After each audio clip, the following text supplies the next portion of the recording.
I don't know about you, but no contact always sounds horrible. You sit around with all this free time suffering and asking yourself what went wrong, saying things like, I can't imagine my life without him, but he's been such a big part of who I am. What am I supposed to do now? I know a breakup can hit you hard, especially if you went no contact, because it's like you're a bicycle, suddenly missing one wheel, and your unicycle skills are a bit rusty. Well, don't crash and burn, because there is hope. Stick around for 2 ways to rediscover yourself after a breakup, find your own path, and start moving on to bigger and better things.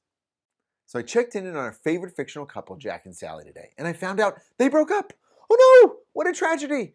Let's take a moment of silence for Jack and Sally. Phew! Breakups are tough. So what comes next? Sally is feeling stuck. She went no contact because she just needs space. But now she's just sitting around lonely with her thoughts cycling over and over again. You know, when you're with someone for a long time, you think in we terms. Well, Sally is still there. When they were dating, they spent a lot of time thinking about each other's wants and needs. They made plans together, they lived together, they shared meals, and even shared a Netflix account. That kind of interdependence is healthy in a relationship. But now it's got Sally all lost.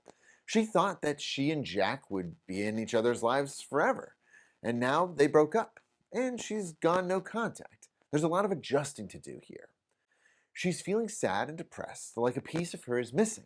And she's struggling with the shift from we back to me. How can she start moving on? Have you ever been there? Tell me about your story in the comments. If you're trying to get over a breakup, don't worry, there is hope.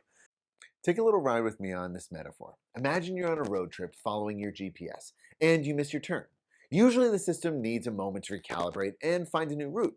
It'd be a little strange if it just said, I'm sorry, you missed your turn. Now you're doomed. There are no other routes. Please drive off the next cliff on your left. Goodbye. But seriously, if this happens to you, call customer support as quickly as possible. It's the same after a breakup. You thought he was your person. Turns out he isn't. It might not feel like it at first, but trust me, there are other options. In fact, there is one relationship right now that is absolutely essential. Your relationship with yourself. Now, I know it may sound trite or cheesy, but right now, even if a new guy did show up, you should still pause and probably not jump into that. Why? Because if you're still struggling with getting over your ex and just being by yourself, then jumping into a new relationship to just avoid your feelings isn't gonna work. Let's be honest, those aren't good choices. That's like saying, I have a chair next to me that I want to fill with someone who will see me and love me for who I am. And then you just grab the next guy and wrestle them into the chair. There's not a lot of discernment in that. Don't just hop back onto the dating train just because you're feeling lonely. You're a high-value woman who deserves a great relationship. Hit that thumbs up if you agree. Instead of rebounding after a breakup or sitting in suffering and no contact, use that time to recalibrate your map and find a new path forward. Here's 2 questions you can ask yourself to do that. Number 1, what do I do well and what can I work on? Breakups do suck, I know that. But they are also a perfect time to take a look at yourself. Check in and ask yourself how you're doing. If it were me, I'd go, hey, Jonathan, I know it's 2 in the afternoon and you're still in your jammies, but you're cute. You got a lot going for you. Let's take a shower and then get down to business. Don't waste your time hanging on and start looking forward to something you can do. Especially if you're going no contact, you have a lot of time to reflect on what you did well in your last relationship and where you can improve. Now remember, improving doesn't mean that you're bad and wrong. It just simply means that you, like everyone, myself included, have work to do. Then you can decide what you want in your next relationship. You have high self-worth and you don't need to settle. You'll know what you're bringing to the table and what you want from your next partner.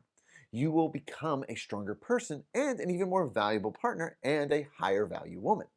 Number 2, ask yourself, which direction do I want to go right now? As we mentioned before, when we are in a relationship, we think in we terms, and this can affect your career, where you live, what pets you have, and more. However, Now that you're single and in charge, you get to reroute yourself to a new destination. Do you want to go in the same direction that you've been going, or do you want to go in a new one? Right now, you have the ability to move more freely, so don't waste it. Asking yourself this question will do two things. First, it will allow you to focus on what will make you happy and will bring your personal power back to you and away from the past. Second, choosing your new direction means you'll meet more people who are on the same wavelength as you. And that will be really important when you're ready to start dating again because you'll find someone who's on the same new path, not stuck where you were 5 years ago on the old path. Whether you broke up with him or he broke up with you, in the end, you have the same choice in front of you to sit in the pain of no contact breakup, mourning over what you don't have, or rediscovering the powerful and amazing person you are. So make the choice to get up, shake it off, and show the world how great you are and show the haters how wrong they are.